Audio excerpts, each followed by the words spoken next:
Before I start telling you about what's been happening in the world over the past 24 hours, I want you to watch and listen to this. This and the leadership of the Islamic Revolutionary Guard Corps is in a complete panic. We are now entering the regime change phase of this conflict.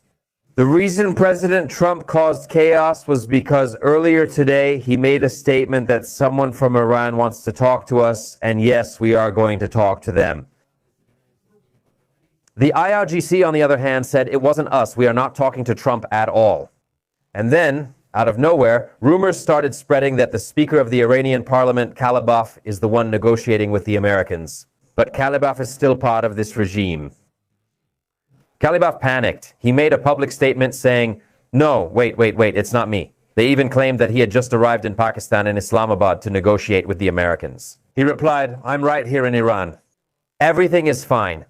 Because obviously it meant that the IRGC fanatics were going to come and kill you within a few hours. I'll explain later. The IRGC's reaction and why it's actually important what President Trump says or does. Because, again, what President Trump says is not what it seems. That's always the case. Never take him literally, but take him seriously. If he says something, it's not about the words, it's about something else. He doesn't say it for no reason.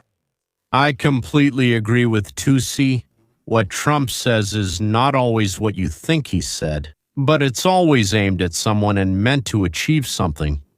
But more on that later. And by the way, it's incredibly interesting. Incredibly interesting. Recording news videos has become a thankless task. You just finish it, upload it to the internet, and immediately find out that a bunch of news has happened that makes everything you said in the video irrelevant. News from the previous century. I didn't even have time to talk about how the 48-hour ultimatum would end, how Trump announced productive negotiations with Iran. The markets immediately reacted to this by lowering oil prices. But before all this could happen, the Iranian side stated that no negotiations were taking place at all, and that Trump was simply frightened by a powerful, strong, and aggressive Iran. At the same time, it became known, by the way, this can also be denied, so it's very hard to figure out who's lying, that the new Ayatollah is no longer in Iran but in Moscow, and that the civilian government has been removed. There was a seizure of power by the Oprichniks, who in Iran are called the IRGC. Well, that is the Islamic Revolutionary Guard Corps. And now Newsmax comes out with the headline, "Exclusive.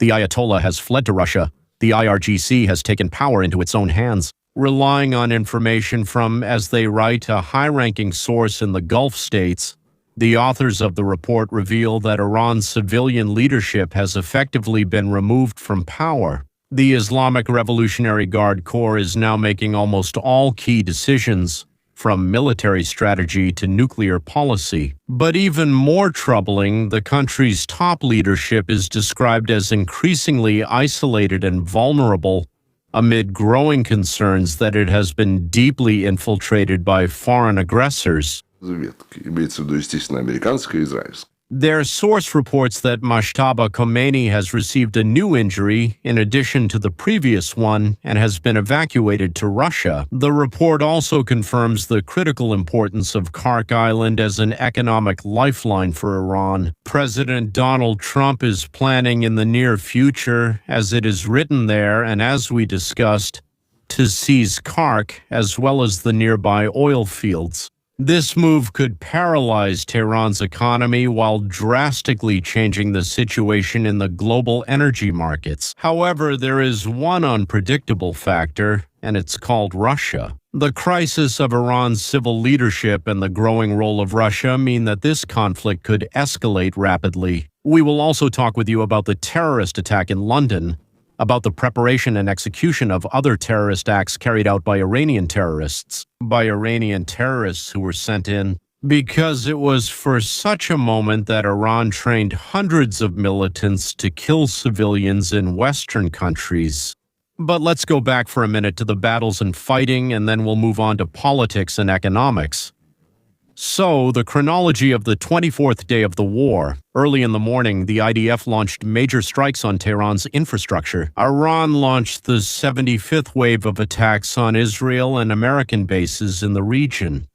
3 rocket salvos at Israel in a single day.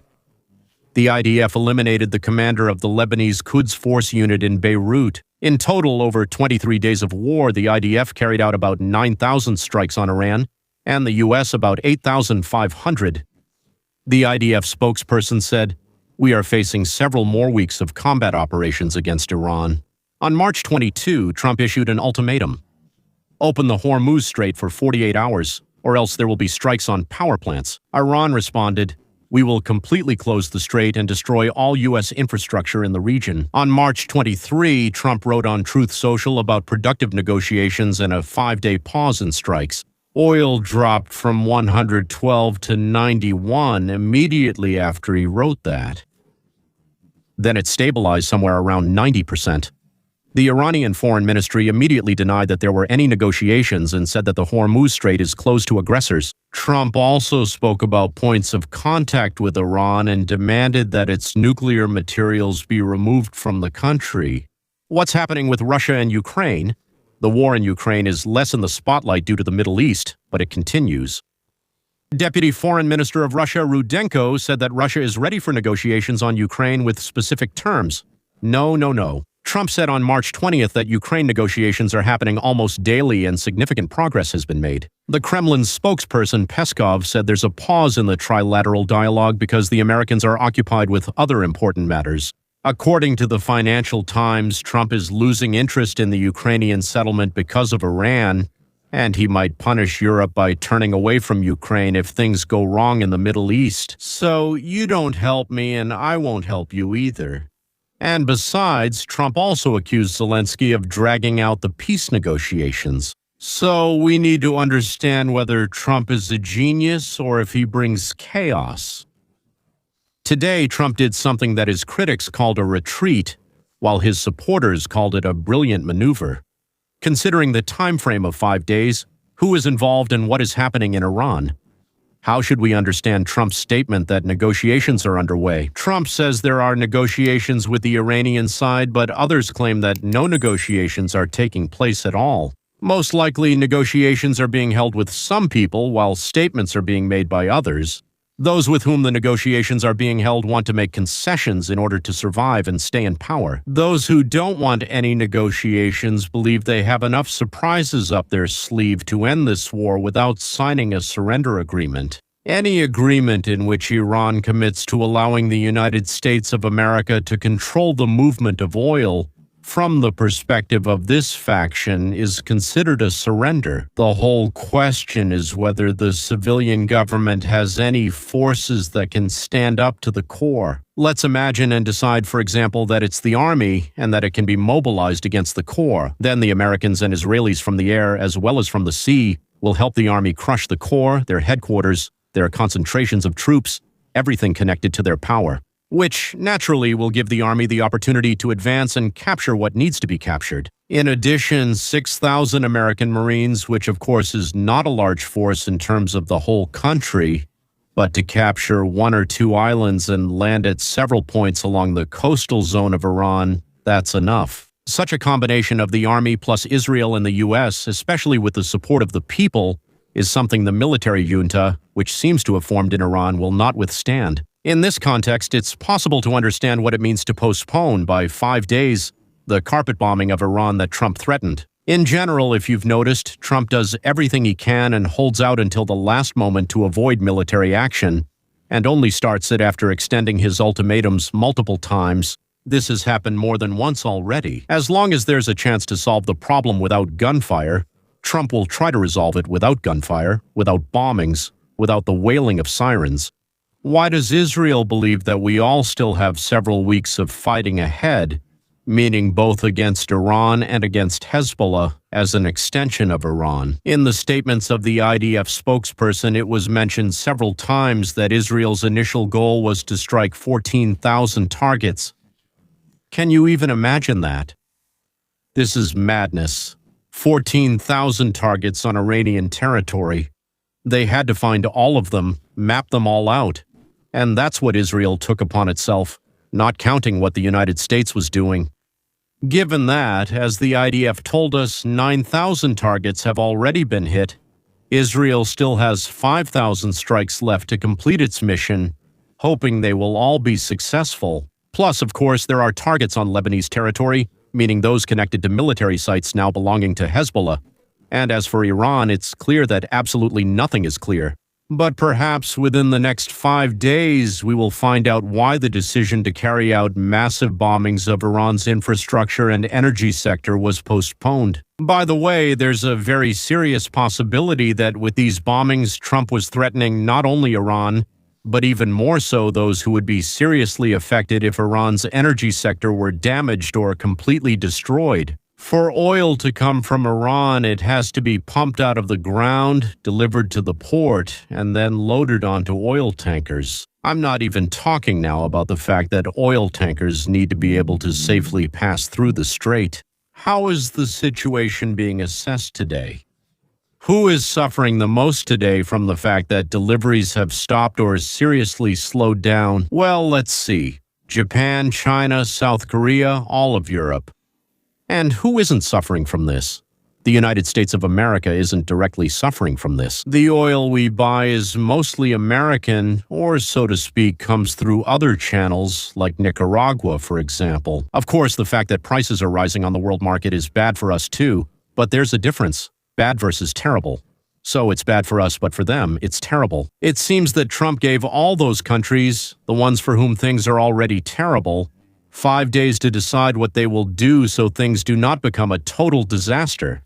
Trump gave 5 days for Iran to agree to certain conditions. If Trump bombs Iran's infrastructure and energy sector, it will have a very negative impact on China, Europe, and Japan. All these countries are being invited to take part in solving this problem. So far, I don't see any movement toward active participation, but maybe something is happening behind closed doors, hidden from our eyes. It's quite possible that after 5 days, Trump will give some more time, but for now, let's wait until the end of this week and see what happens. And the fact that a lot will be happening, well, that can be guaranteed with complete confidence. On March 23rd, CENTCOM Commander Brad Cooper made an official statement addressing the people of Iran.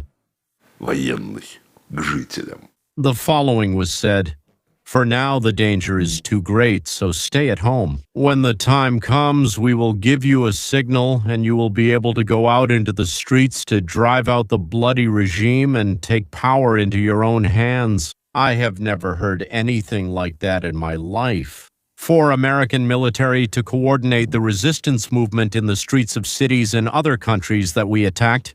By the way, this is probably the first time in the history of modern wars. Well, of course, there are spy organizations that deal with both intelligence and sabotage, but the Army coordinates its actions with the population of the country we attacked. This is completely unique and new. That's why there is a need to talk about the role of the Iranian people in this war. We all perfectly understand that the majority of Iran's population dreams of the religious obscurantism in their country coming to an end. This does not mean that they are all against Islam. It means that the form of terrorist Islam that has been imposed on Iran is unbearable for them. The Iranians themselves cannot deal with it, and that is why they are grateful and delighted that, from their point of view, Israel and the United States are helping them get rid of tyranny. The Iranians know Israel and the United States have their own goals, but they are absolutely delighted that these goals coincided with their own goals, their dream. This is happening right now at this very moment. The regime is cracking and the whole world is watching it in real time.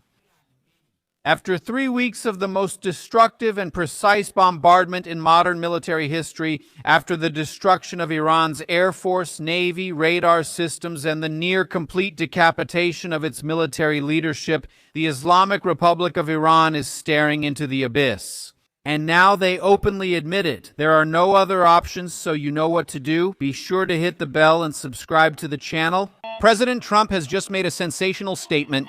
He wrote on Truth Social and stated, quote, "I am pleased to announce that the United States of America and the country of Iran have held very good and productive talks over the past 2 days regarding a complete and final settlement of our hostile relations in the Middle East. Taking into account the nature and tone of these in-depth, detailed, and constructive negotiations, which will continue throughout the week, I have instructed the Department of Defense to postpone any and all military strikes on Iranian power plants and energy infrastructure for a period of 5 days, provided the current meetings and discussions are successfully concluded. I want to thank you for your attention to this matter. So here is President Trump himself.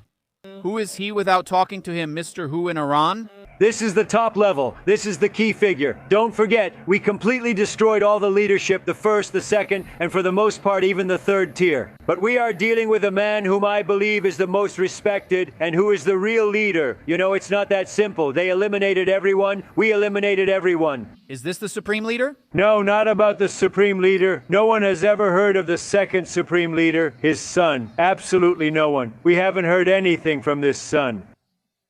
Sometimes statements appear, but we don't know if he's alive. But the people who seem to be running all of this, and it seems to be based on real facts because everything they've said has come true. Mr. President, I know you turned around. Because I don't want him to get killed, okay? I don't want him to get killed. Mr. President, you have introduced... Nobody wants to be in that position. Nobody wants to take that job right now. You understand? Nobody is eager to become the head of this particular country. But maybe we can still find a solution to this problem? As you heard, Trump says that we are negotiating with people or with a person who, as he says, is currently the most respected person in Iran. When he was asked, is it Ayatollah? He said, no, of course not. No one has ever seen him at all. Well, it seems that there is a certain group in power in Iran that has come to the conclusion that it's better to take the side of the U.S. and Israel and make a deal. This reflects one of the strategies that Israeli and American forces have been using for a long time, recruiting one or more key regime leaders to our side. We are receiving information that there really is a pro-American agent within the top command of the IRGC. There are reports that a certain pro-Western general of the Islamic Revolutionary Guard Corps, IRGC, already has connections with the CIA and Mossad, and he could step forward and lead an internal revolution at the moment of the IRGC's greatest weakness. This is exactly what Doron Kempel, the former deputy commander of the Israeli Special Unit Sayeret Matkal, spoke about almost 2 weeks ago. This revolutionary strategy would mean, first of all, that we need to make sure we destroy all the military infrastructure. All this time, we are cultivating a sympathetic general who is probably already in contact with Mossad or the CIA. And at the right moment, when we have destroyed the military infrastructure and when we feel that the IRGC is sufficiently weakened, this general will essentially step forward and lead the uprising. A couple of weeks ago, I already showed you this clip. But I decided that today it would serve as confirmation of what Trump is saying, albeit figuratively. We are negotiating with those who can end this war, sign agreements with America, and turn Iran's policy toward the West, the United States, Israel, and their regional neighbors. Well, in conclusion, I can't help but show you what's happening in Europe today. For example, let's take the United Kingdom, which has let in several million Islamists over the past few years. Their only goal is to impose Islam in Europe and take everything that belongs to the infidel dogs for themselves. Infidel dogs are Christians of any denomination, Jews of any degree of orthodoxy, and besides that, all other people in the world who do not believe specifically in Allah, in exactly the way that the Islamists living in London believe. After several terrorist groups became active in the United States of America in London, which has long been called London-Istan, the same thing began to happen that could easily have been expected after millions of Islamists settled in the country. If you convince them that Allah wants the blood of infidels, then they will try to obtain this blood of infidels, which for some reason their God wants so much. Early this morning, an Islamist terrorist attack was carried out by the Islamic Revolutionary Guard Corps in the United Kingdom in North London in the Golders Green area, targeting the Jewish community. The British branch of the IRGC, known as Ashab al-Yamin, has already claimed responsibility for this attack. We have also received a video statement from them which clearly confirms that this attack took place. The British authorities are now investigating whether this arson attack committed against the Hatzalah ambulance service will be classified as a terrorist act. This, of course, is a Jewish volunteer emergency service. They blew up ambulances that transported not only Jews, but simply anyone who needed to be taken to the hospital. Among them, of course, were Muslims, Christians, and Jews. This was yet another direct attack on the Jewish community in London. And this unit of the Islamic Revolutionary Guard Corps, by the way, has carried out several other attacks across Europe in recent weeks, including in Belgium, as we reported earlier, as well as in Greece. Let's quickly move on to the moment when that powerful explosion occurred involving the Hatzalah ambulances, which were destroyed in Golders Green. And then we'll get your reaction live. So, this is the moment. On the left side of the screen, take a look at this. Yes, those are the same sirens I heard. Whoa, whoa, whoa, whoa, that's way too close. Yeah, that was something special. Yeah, now that's something. That's how truly terrible it is. A second explosion is coming. Oh God, oh my God. But the worst part started afterwards. The vile creatures from the British government reported that an ambulance had been set on fire. It was not reported that this was done by Muslims shouting Allahu Akbar. It was not reported that the Iranian Revolutionary Guard Corps claimed responsibility for this, and that it was in response to Jews drinking Muslim blood. No, they simply reported that there was an arson and that they are strongly against ambulances being set on fire. Well, this is a horrifying anti-Semitic attack. And of course, my thoughts, and I think the thoughts of all of us, are with those who are nearby right now, with the residents who understandably are very concerned. Our Jewish community across the country is deeply concerned. I have already spoken with community leaders this morning, and I will continue to do so throughout the day. But there is no place for anti-Semitism in our society, and it is very important that we all speak out and come together at such a moment. He's in a panic. You, APS, can't do anything about it. At least half of your Labour Party are anti-Semites. But the Metropolitan Police and the Counter-Terrorism Unit have released this statement, which we will now read. An appeal. Can you help? Basically, they usually ask for help. The Metropolitan Police reported that an investigation has begun after 4 ambulances belonging to the Jewish Community Service were set on fire in Golders Green. Police officers remain at the scene, and the arson is being treated as an anti-Semitic hate crime. This is not just a hate crime. This is a terrorist attack against Jews, a lie. What is this obsession that the progressive establishment in Britain has with hate speech and hate crimes? We already know this is hatred. That's by definition. This is a terrorist act. But as soon as you look at who their Home Secretary is in the UK and that anti-Semitism is synonymous with being a British citizen, you will have no more doubts about it. Home Secretary Shabana Mahmood also responded, stating, "I am shocked by the arson attack on ambulances in North London last night." Arson. So she actually reclassified this from a hate crime to arson. Anyone who has information about this terrible incident, now it's an incident, should contact the police. My message to our Jewish community is crystal clear. We stand with you in the fight against this unacceptable scourge of anti-Semitism. Huge thanks for the professionalism and dedication of the emergency service workers who fought this fire. So let's see what happened on Sunday and Monday.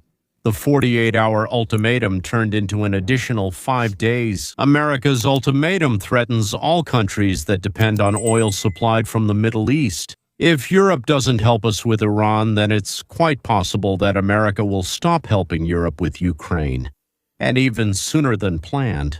From my point of view, we were planning to stop helping on November 3, 2026, but we might start the process of disengagement right now if Europe doesn't change its position on helping the United States in the Strait of Hormuz. According to Newsmax, Ayatollah, who received an additional injury, has been transferred to Moscow.